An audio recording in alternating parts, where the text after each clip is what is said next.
So in this video, I'm going to give you the honest truth about getting lean and why it almost always takes much longer than people think. So if you're looking to get down to 10 to 15% body fat, it is critical you understand what I'm about to tell you, because having the wrong expectations is one of the main causes of discouragement and why people drop off. It is very easy to get frustrated when you feel like you're not getting the results and you're putting in a lot of work. This is what destroys motivation, and most people end up stuck in a plateau not knowing what to do next. So the first thing you need to realize if you're trying to get lean is that you're probably underestimating how much body fat you have. Those who think they need to lose 20 pounds or about 8 kilos to reach 12 to 15% body fat typically need to lose 40 pounds or about 18 kilos.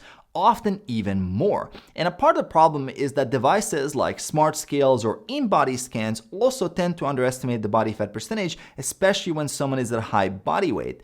And if you're not sure where to go from here, here's a good rule of thumb and a simple formula you can use to get an idea how low you might need to go. So if it's your first real fat loss phase, and if you don't have years of serious weight training experience, meaning you don't have that developed base of muscle mass, it is very likely your goal weight for a lean physique will be below your height in centimeters minus 100. Here's an example. Let's say you're 5'10", 178 centimeters like me. You take 178 minus 100, that's 78. So your weight to get a lean physique will likely be around 78 kilos or 172 pounds.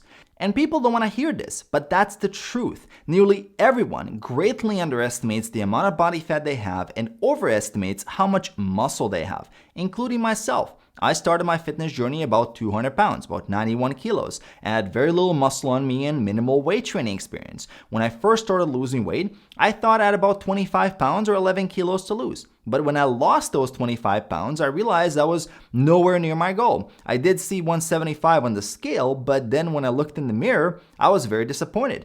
I was expecting something different.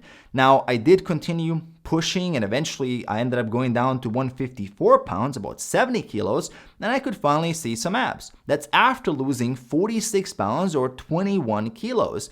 And this was a really big lesson for me. My initial estimate was off by more than 20 pounds. I didn't know any better. I was just starting out and nobody told me any differently. So if you're just starting out, my advice is to set the right expectations from the get-go so that you know what you're going up against. Now, the second reason people get this wrong is because we've forgotten what a normal weight for each height is. Someone at 260 pounds or 118 kilos at 5'10 might think that 200 pounds or 91 kilos is a normal weight for them. But it's very unrealistic that most people that tall will be healthy at 200 pounds. That might be the case for someone who has lifted weights for a decade and done so seriously, kept hitting the like button in my videos, and now is very muscular. So for that person, that might be 18% body fat. But the vast majority of people are nowhere near that muscular. 200 pounds is at least 20 pounds above what would be considered a healthy weight for an untrained person at 5'10". So when you start losing weight,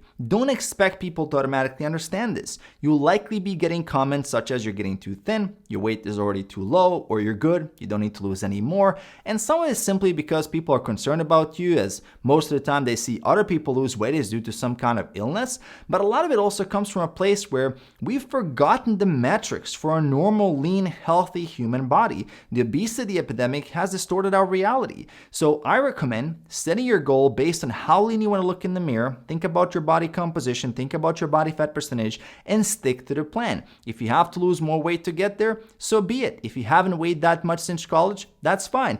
Keep at it. The initial goal is not the end all be all. You can always do a muscle building phase afterwards and then strategically add a little bit more muscle, increase your body weight, but now with a much better body composition.